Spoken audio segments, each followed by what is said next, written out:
Hello everyone. Nurture your English communications with Pratibha Pulijala. I am a corporate trainer and a talent nurture coach. Today we are going to understand the importance of listening.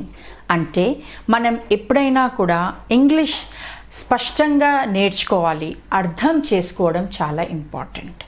అంటే learn like a child అని అంటాం.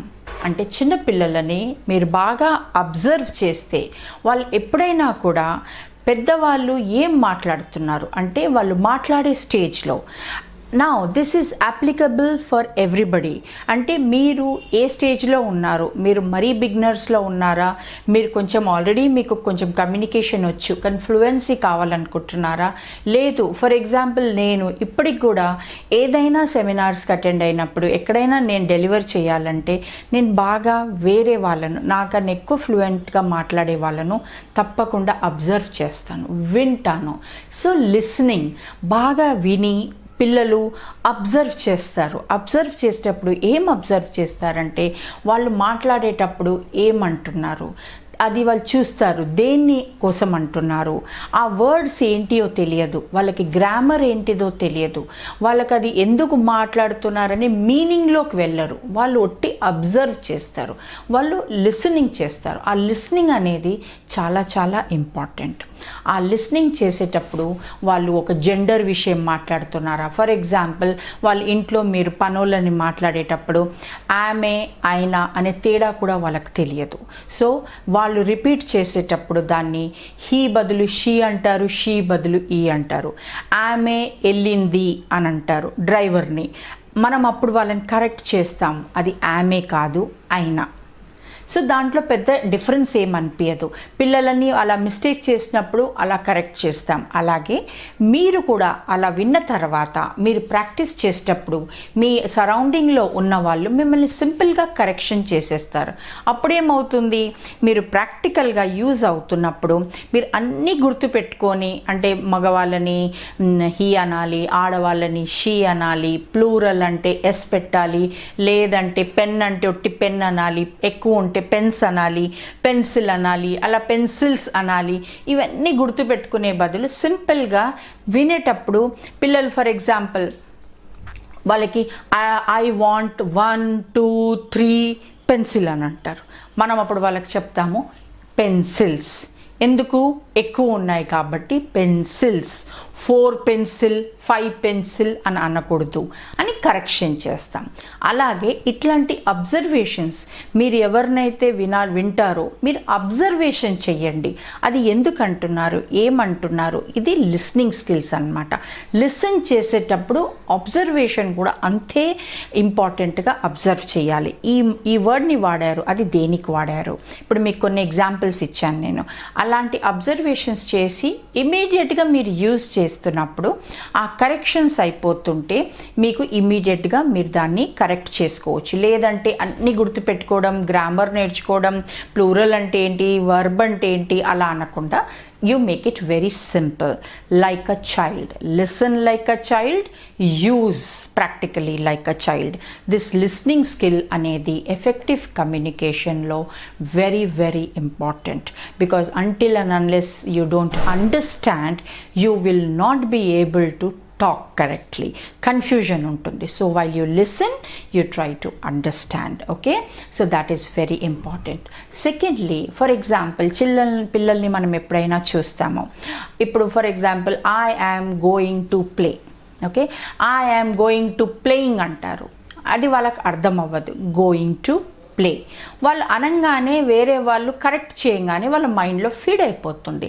అంటే ఇప్పుడు వెళ్తున్నాను, ఇప్పుడు ఆడుకోవడానికి వెళ్తున్నాను. I am going to watching television కాదు, I am going to watch అని కరెక్ట్ చేస్తాం. I am going to studying, not studying, I am going to study. ఇలాంటి చిన్న చిన్న మిస్టేక్స్ అయినప్పుడు అప్పటికప్పుడే కరెక్షన్ అవుతుంది. అప్పుడు వాళ్ళకి అది ఏమని తెలిసిపోతుంది అంటే ఇప్పుడు చేసేది ఏదైతే ఉంటుందో, ఆల్రెడీ గోయింగ్ అంటున్నాము, ఆల్రెడీ స్టడీయింగ్ అంటున్నాము, 2 ఫ్యూచర్ టెన్స్లు ఒక్క దగ్గర రావు. కాబట్టి ఇది మీరు ఫ్యూచర్ టెన్స్ అని అర్థం చేసుకునేది అవసరం లేదు.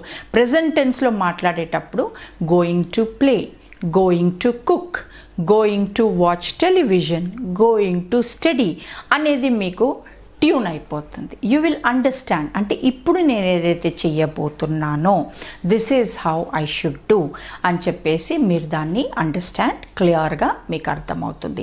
ఇలాంటివి మీరు డైలీ అంటే సింపుల్గా యూస్ చేసేటి, ఇప్పుడు మీకు నేను 4 ఎగ్జాంపుల్స్ ఇచ్చాను, ఇలా మీరు అబ్జర్వ్ చేశారనుకోండి ఇలాంటివి ఎన్నో ఉంటాయి. ప్రెజెంట్ టెన్స్ అంటే ఇప్పుడు మీరు చెయ్యబోయేది, going to eat, going for bath, going to open door, ఇలాంటి చాలా ఉంటాయి. So you please pen down. If you are a learner you listen and pen down. అన్నీ మీకు డైలీ అంటే డైలీ కామన్గా రెగ్యులర్గా యూజ్ అయ్యేటి మీరు పెన్ డౌన్ చేసి దెన్ అండ్ దేర్ లిసన్ చేసిన వెంటనే మీరు ప్రాక్టీస్ చేసుకున్నారనుకోండి మీకు అది మైండ్లో ఫిక్స్ అయిపోతుంది. So this is how I should speak for a regular conversation, regular చెప్పడంలో. So this is the best way to learn oral communication, effective communication. దీంట్లో మీకు ఒక్కసారి ఇది అలవాటు పడ్డారంటే and learn only one at a time. అంటే ఈరోజు మీరు ఫర్ ప్రజెంట్ అంటే ఇప్పుడు కమ్యూనికేట్ చేసుకోవడానికి ఏవైతున్నాయో దాన్నే వినండి, దాన్నే ఇంప్లిమెంట్ చేయండి, అంటే దాన్నే ప్రాక్టీస్ చేయండి వన్ ఎట్ ఏ టైం. మీకు అప్పుడు ఏమవుతుంది, ఆ విషయం మొత్తంగా క్లారిఫై అవుతుంది, మీ మైండ్లో స్పష్టంగా కూర్చుంటుంది, మీరు దాన్ని కాన్ఫిడెంట్గా కూడా ఎగ్జిక్యూషన్ చేయగలుగుతారు. So that when you are speaking you are not having any doubt, you are very clear. Future అంటే ప్రెజెంట్ టెన్స్లో నేను మాట్లాడేటప్పుడు దిస్ ఈజ్ హౌ, అయితే ఎన్ని అయినా ఉండని, it can go to 50, it can go to 100 words, it can go to 100 sentences. Try to use them in one day, how many ever, starting from your morning to night. I am going to brush my teeth, I am having my tea, I am going to eat my breakfast, I am reading my newspaper. Ala very simple, very regular and in a very comfortable manner ఇది మీరు present టెన్స్కి అలవాటు పడండి and try to use it. Simple ఉంటుంది, మీకు confusion అవ్వదు. This way you will start developing command over your language, command over your subject knowledge, and slowly you can go for future and past tense in the same manner. Learning, listening and implementing, this is the key for having fluency in your English communication. So happy listening and happy understanding your sentences. Follow these steps in a regular manner.